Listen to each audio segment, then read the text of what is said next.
All right, Wolfpack Nation, we are back here for part 2, y'all, of our 2023 in-state football season recap slash reaction slash bold Review. conversation, review, like everything in between, y'all. I mean, really We slice and dice. We're slicing and dicing and really just drinking in this season, man. That was absolutely phenomenal, to say the least. And we definitely did some drinking in this season. Like this team made us drink a little bit. Yeah. Well, now the one thing which I'll say though, and because again, these are kind of some comments which I wanted to mention, during the live stream, which again, unfortunately, I wasn't able to make. Yeah. Talking about this UNC game a little bit here, I just can't say enough. Once again, that again, 6 weeks ago, people were saying, "Man, like, why couldn't we be like UNC and get all these 5 stars, man?" Or Duke, yeah. Why, why is Duke passing us? Why is Mike Elko, Duke, second season, just crushing it, and Dave Doran's not. Us. Yeah, we're the 3rd or 4th best football program in the state of North Carolina. Like, what's going on? And again, Elko's left for Texas A&M, which good for no him. shocker there. Yeah. I mean, good for him. And then UNC, I mean, again, y'all, is Mac really back? Is Mac really back? Exactly. Like here's my thing. We talked about on the in-state versus Ole Miss watch party yesterday. We were talking about Joe Giglio and Joe Ovies in the after dark live stream they did after the game, and they interviewed a UNC fan, and they were talking about they asked him, "Do you want Mac Brown back next year?" And he was like, "Well, yeah." And they were like, "Why?" And he was like, "Well, you did win a national championship." And literally without even skipping a beat, both of them said, "At the wrong school." Which I started busting out laughing, saying, "Thank you." And if you look at the age of the guy was probably like 2 or 3 years old when that happened. It's because it's been that so long ago, right? I think that was 2000. I think 2001. The Texas team again. It's because here's the thing. I don't remember it. It's been that long. I know it was a great game. It was USC versus Texas and Vince Young. One of the greatest of all time. One of the greatest games of all time. Yep. But I can't even tell you what year. It's been that long. It's not even. It's kind of like when it's like people. And I hate to bang on our own team. Well, State's won 2 national championships in basketball. Well, the last one was 40 years ago. Okay, right. Most people don't remember that, and so it's kind of the same thing. It's been so long, and like you said, it was a completely different school. Right.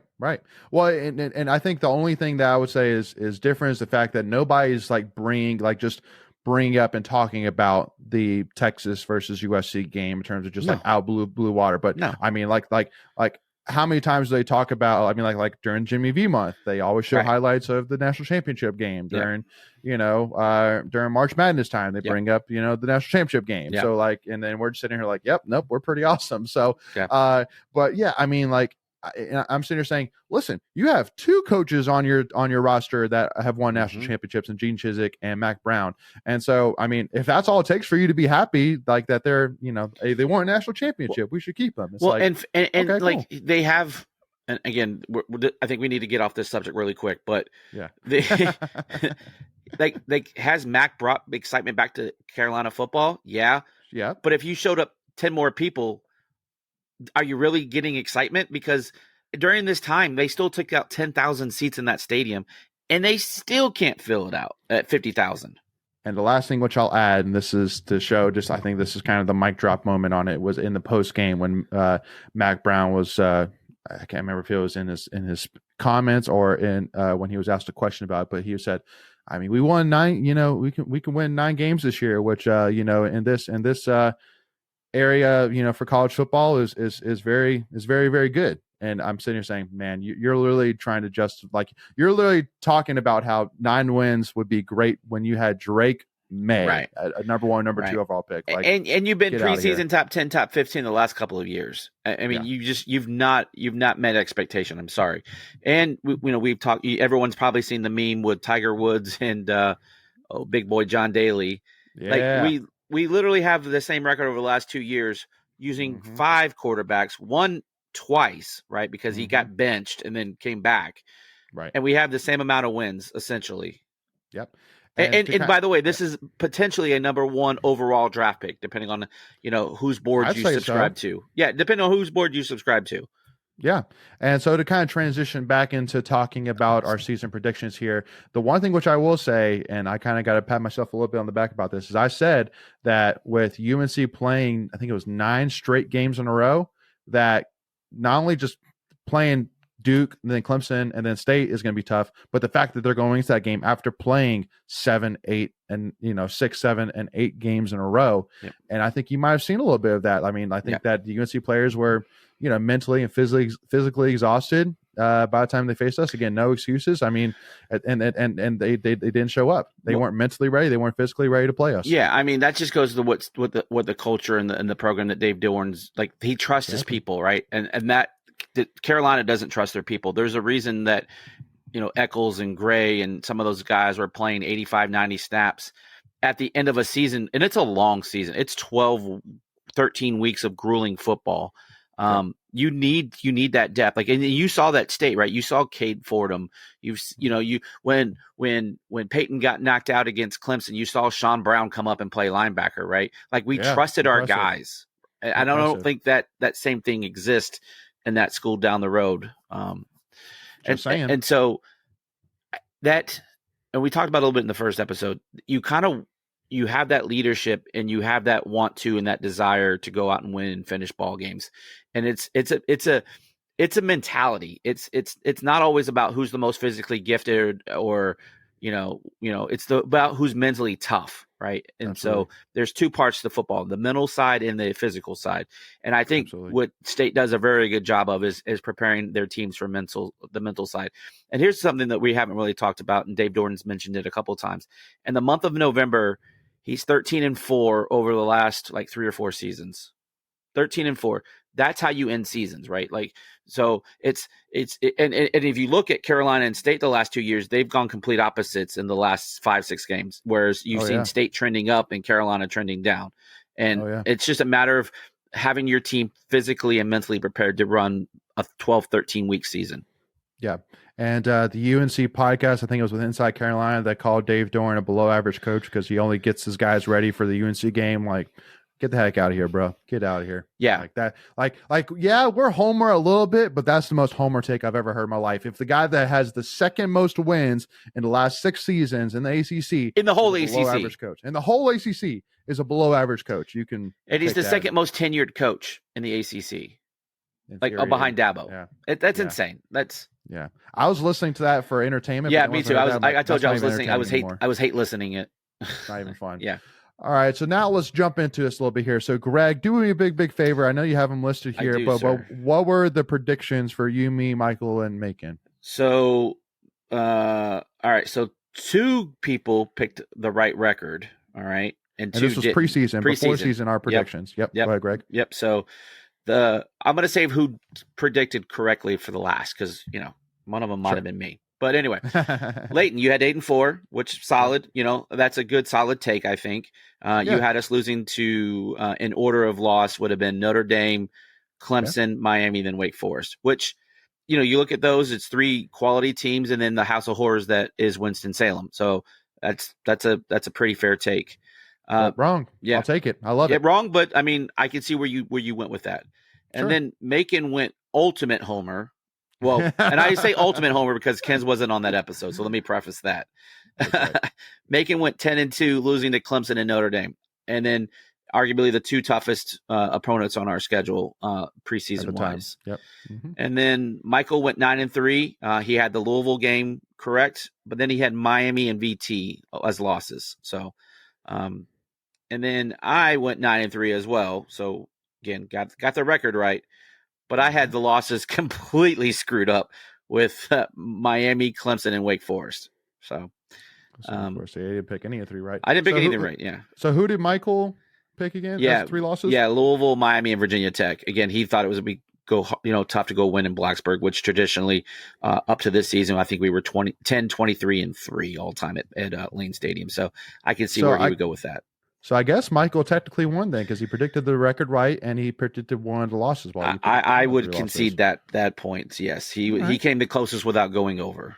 All right, cool. Yeah. Let's know down in the comments, y'all, how preseason prediction wise, how did this do compared to what you thought preseason was going to happen in terms of who we're going to lose to? Yeah, and for me, I chose 9-3, but when I was going through it in my mind after I did it, I was like, man, that's pretty homer because again, like you had said, Vegas had us at 6.5 wins, 6.5. Yeah, and so I was like 9. Ooh, that's homer. Like, but with that being said, we knew we were going to have a good defense, right? And obviously, having the defensive player of the year has a lot to say with that. And good defense travels, and good defense will keep you in ball games.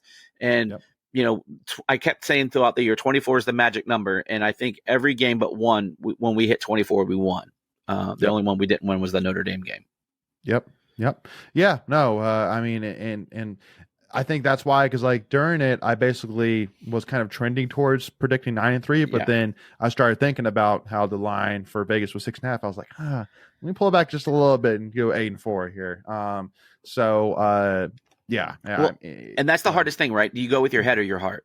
Right? Exactly. And for us State fans, it's tough. And I mean, and we do a podcast here, and so we don't want to be disrespectful to the players that we love and root for. Yeah. And when we say 9-3, they probably thought that was disrespectful. Oh, totally. Because they're going out to win. They're out to go out and do 12-0 every season. So, so we tried to be fair, and we thought we were, overinflating the numbers, and come to find out, you underinflated, and then making slightly overflated, and we had two that hit it right on the button. Before we continue, I want to take a quick second to tell you about our sponsor, Flightland's Jessup Insurance Group, that has your whole world covered, with agents in 5 offices throughout eastern North Carolina to help you decide how much coverage you need, offering policies for home and auto, recreational vehicles, commercial, crop, health, life, and employee benefits. They are able to combine options to find a comprehensive solution that works for you. Flightland's Jessup protects the things you love so you can spend less time worrying and more time enjoying them. Find them on Facebook and Instagram at Flightlands Jessup. You can also visit their webpage at www.flightlandsjessup.com. So please make sure to go and check them out. So now looking back at this season, once again, at UConn, a win 24-14, lost to Notre Dame 45-24, VMI win 45-7, and at Virginia win 24-21. Like, here's my thing is,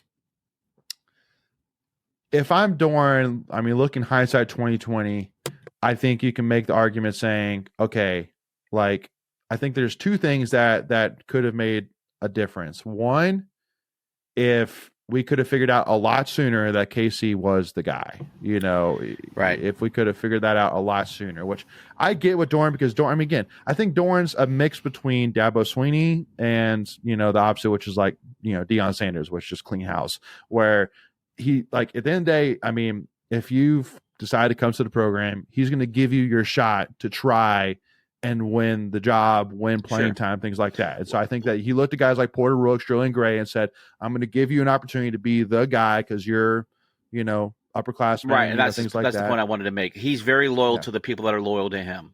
Exactly. And which I love, and I get that. Yep. But I mean, again, it's been said 100 times, the fact that the Louisville game, Casey got 1 touch. And so, looking back, that's unacceptable. That's completely unacceptable. Exactly. So that's one thing that could have been a difference. But also, too, and at the time, there's no way you could have done this. But keeping Brennan in and not putting in MJ, I mean, like, just giving, Do we want to go there right now? Well, no. Well, just more of saying that. I mean, that because I think that one of the things you saw is that the offense started to figure itself out. It started, like, I think Anaya started to figure out who my guys are. Right. Brennan started to figure out who my guys are. Yep. We started to figure out kind of what's going to make this offense productive. Yeah, what's going to click it. Like I remember somebody asked, me in our Discord saying, is NC State really going to jump Louisville if NC State lost to Louisville? And I'm like, yes, because there's no way right now, if you're at a neutral field between Louisville and NC State's got to be predicted to win. Yeah. Like right now, offensively, we are clicking. Defensively, nobody can get through us right now. Yeah. Well, and you saw that too, right? Like I said, the last 3 weeks of the season, you could see that offense just finally find its identity. I mean, it started in the Miami game. You saw some signs there, but when you hit Wake, when you hit Tech, and then when you hit Carolina, it was a completely different offense. It's an offense that had averaged over 30 points a game.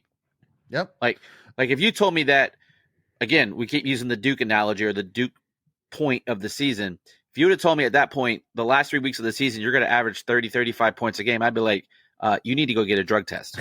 Yeah, no kidding. Well, and so that's what I'm saying is that I make that point that there's only one game that could have made a difference for, and that's the Duke game. Yeah. I mean, obviously we lost. Because we lost with Brennan Armstrong against Louisville. Like, he hadn't gotten pulled by that point. Yeah, that's fair. So that's what I'm saying the hope is that if they would have kept him in, that they would have figured out some things against Marshall, and then against Duke, they would have been able to put up, 14, 17 points. But in hindsight, you did figure things out, right? By bringing MJ exactly. Because now you figured out what your future looks like. And so, again, not talking about future seasons, we kind of know what's probably going to ultimately happen. Again, we're recording this on 11/29. MJ is still part of the team.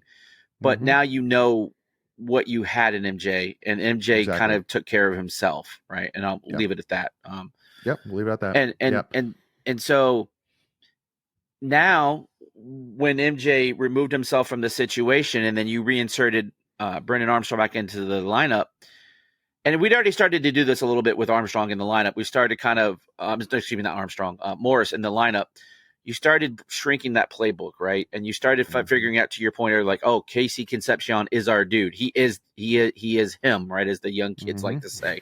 God, I can't believe I just said that. But anyway, and so now you've probably you're running multiple plays out of out of kind of different variations of alignments and formations, and you've simplified, and you've gotten your offensive line figured out. And that was, I think, a big part of the season is you started to see after the Marshall game that offensive line started to kind of come and become its what it was going to be, right? And here's the other thing we haven't talked about. When you inserted Peak into the lineup, when you brought in Isaiah Shirley as a blocking tight end, and then you brought in unsung hero Isaiah Shirley. Unsung hero. Yeah, that was a kid that was going to just completely redshirt. Like, up until that point, his only game was I think it was the Clemson game. I can't remember, but he came in for a field goal block. Like, that was the whole reason he came into the game. And then who did we bring in? And I'm trying to think. He caught a touchdown pass. It was the linebacker converted running back. I'm drawing Jordan Poole. Poole, thank you. So when you made those three moves, all right, completely changed the trajectory of the season, in my opinion. Yeah. No, I mean, I think we made some great moves, moving Tim McKay to right guard, again, putting Jacarius Peak there, which, I mean, Jacarius Peak is another guy that, I mean, whatever it takes to keep him, we need to. I mean, the ceiling's there for him. He's going to get bigger and stronger. I mean, again, this is a guy that wasn't really projected to play much this year either. And so you had guys step up that weren't expected to contribute. And we rolled the dice on this stuff. And again, it took us a little bit to get that motor cranking, but man, when it got cranking, get the hell out of the way, because it's steamrolling at this point. Oh, absolutely. Yeah, no, I mean, that's what I'm saying is that, I mean, like, 2J, hats off to him. I mean, what a job! I mean, coaching he's not job. Because that was the Achilles heel of that offense, right? You kept hearing I mean, other than the wide receivers, I mean, but here's the problem: you see wide receivers making mistakes, right? Whether they're not running routes right, they're dropping passes. They get all the screen time. It's the offensive linemen that don't get that screen time. So unless you're really a student of the game, you don't even know they're there. Right. Yeah, no, and so, I mean, again, for us to figure out, all right, unfortunately, as much as Derek Eason has played for us and as experienced as he is, he's just not getting it done. We're going to put in Lyndon Cooper left guard. We're going to bring McMahon back in, move Jacarius to right, and then move Tim to right guard. Yep. And it was flawless. Yep. I mean, absolutely was amazing from basically Clemson on. So got a huge shout out there, and then huge shout out to Coach and I, man. I mean, Coach and I mean, I'm telling you right now, like, that offense we saw against specifically Virginia Tech and UNC, absolutely gorgeous. He could do no wrong. No, I mean, and because that's the beautiful thing is that as the season progressed, we got better every single game. I mean, like Clemson, Miami, Wake Forest, Virginia Tech, UNC. If you watch all 5 of those games, we got better every single game. Yeah. It was insane. And here's the other thing, we haven't really, we've been focusing a lot on the offensive side of the ball. The big plays that the defense was giving up came down drastically. Like, we cut those big plays, I don't know by half, but it sure felt like it. Oh yeah, no, totally. Well, I mean, UNC alone. I mean, Hampton was the leading rusher in the entire college football. He gave up 28 yards. And 28 yards, he had 19 yards on one rush. Yep. So meaning he had a combined 9 yards on 8 carries in those other 8 carries. Yeah, incredible. And and Drake May was the only one that was getting yards, and that's because plays were breaking down. I mean, well, that's going to happen. And again, it's Drake May. Yeah, I mean, he's athletic. Like my wife was sitting there, like, getting on her saying, we can't let Drake May do it. I'm like, babe, it's Drake May. Like he's unreal. Yeah, he's gonna get his. I mean, the throw, he made to Copenhagen. Mm-hmm. I mean, again, the dude's a magician. Yeah, like got to give hats off the day. The dude's a magician. But in that game, you still hold Carolina to its lowest output on the scoreboard, and I believe yards. Yep. Yeah, no, I mean, that's the beautiful thing is that this team that was a top 10 team, college football playoff talks, things like that, we beat them in every single aspect of the game. We could have hung 50 on them if we had finished drives. Which, and again, I think we'll kind of finish up this second part, and maybe we'll do a part 2, kind of maybe finishing off a couple of things about the season, recap, and then talk some bowl predictions. But people, I think the whole season, talking about Dorm, man, he's conservative. He's playing not to lose. And, no, well, and people are saying, well, I mean, we went, we literally got points on our first 8 drives. We got at least 3 points every single drive. And then the last ones, we didn't get any points, but I think it's a couple things. Is first of all, we got a couple of penalties, like we got the offensive PI, a drop by Kendrick Raphael. So just like it's not that we played conservative, just. And on the 9th drive, when we ended up having to punt, we were like 3rd and 1, 3rd and 2, or 4th and 1, 4th and 2, and we had the false start. And we would have converted that. We were clicking. I mean, and I couldn't call a bad play in that game. Exactly. It was just incredible. And then, you're talking about, Doran being conservative. I mean, he went for it a couple times on 4th down at Virginia Tech. Remember, we got the one touchdown. Brendan scored a touchdown on 4th down. And I mean, the play calling was so good. You had Carolina players faking injuries before the snap because they were so confused. You had 5-star defensive linemen faking an injuries. He has 5 stars to his name just to fake an injury. I'm not even going to play this play. I'm going to fake an injury just to stop. We're not ready for it. Dude, did you ever look at that play, like that play where he dropped? We had 3 or 4 offensive linemen at the top of the screen. Well, because we ran the exact same play versus Miami and Virginia Tech. Like, did you not do film study? Exactly. That's why I was that's why I was losing my crap, because I'm sitting here like, it's funny though, in a funny way. You shouldn't have been that like the whole defense was ill prepared. Clueless. Yeah. And I'm like, how are they that clueless when we've run that play before? Yeah. Exactly. Yeah. It's not like we ran where we put in Trent Penix instead of KC. Right. We literally had KC all 3 times to run the exact same thing. So it's hilarious to me. Yeah. And once again, I have. If you think that you'd rather be UNC football versus NC State, I don't know what you're looking at. No way. I have no clue what you're looking at. So out of the 9-3, I guess, and this might be an easy question to answer because I mean, there's some low-hanging fruit, so maybe don't take the low-hanging fruit. What was the most impressive win for you, and what was the most disappointing loss? I mean, the most disappointing loss to me. Mine is Notre Dame. I mean, that was a weird game with the weather, and we had our chances because we were in that game in the 4th quarter, and then the wheels just fell the hell off. But I mean, maybe you could say that game. But anyway, which one for you was it? I mean, for me, I know people are going to talk about Louisville saying we lost 13-10. Yeah. But Duke, you played with a 2nd-string quarterback who only completed 4 passes the whole night. Like, and you picked him off first drive. Yeah. You had the ball. At the we were up 3-0. We were up 3-0. And again, if you win, we had him right where we wanted him, Leighton. Yeah, no, and if you win that game, you're going to Charlotte instead of Louisville. Mm-hmm. So I mean, are you?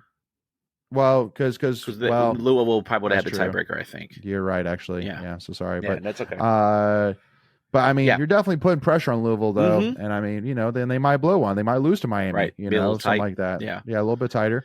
So anyway, you're going with Duke. But so I'm saying Duke. I mean, Louisville is disappointing for sure, but at the end of the day, I mean, they turned out to be a better team than we thought at the time. Yeah. So there's a difference of being disappointed, right, because of performance and just losing a game. And so I think to that point, it's Duke for me as well. We just laid an egg. And Louisville, I just don't think we made quite enough plays. Now, did we beat ourselves in that game? Yeah, to a point we did beat her. We had a lot of penalties, and then the interception by Brennan on the first drive in the third quarter. You score there, you almost can put the game away. But yeah, for me, most disappointing game I think by far is Duke, and because to that point, the dude only completed 4 whole passes, and what they ran for like 8,000 yards against us. Yep. All right, so best win then. So you know what? Here, let's cliffhang it. Ooh. Why don't we? Let's cliffhang it a little. We're going part 3. We're going part 3. Yes. No. We again, I kind of alluded to it, but we definitely need to go part 3. As we definitely have maybe 1 or 2 questions more to answer with this season recap, and then we got to talk bowl. We'll talk a little bowl action. Yeah. So with that being said, once again, y'all, make sure you hit that subscribe button, hit that notification bell, and then if you enjoyed this conversation, hit that like button and give us a follow. Why wouldn't you like this conversation? Let's go Pack. Exactly. So we'll see y'all for part 3, y'all. Go Pack. Part 3, the Trace.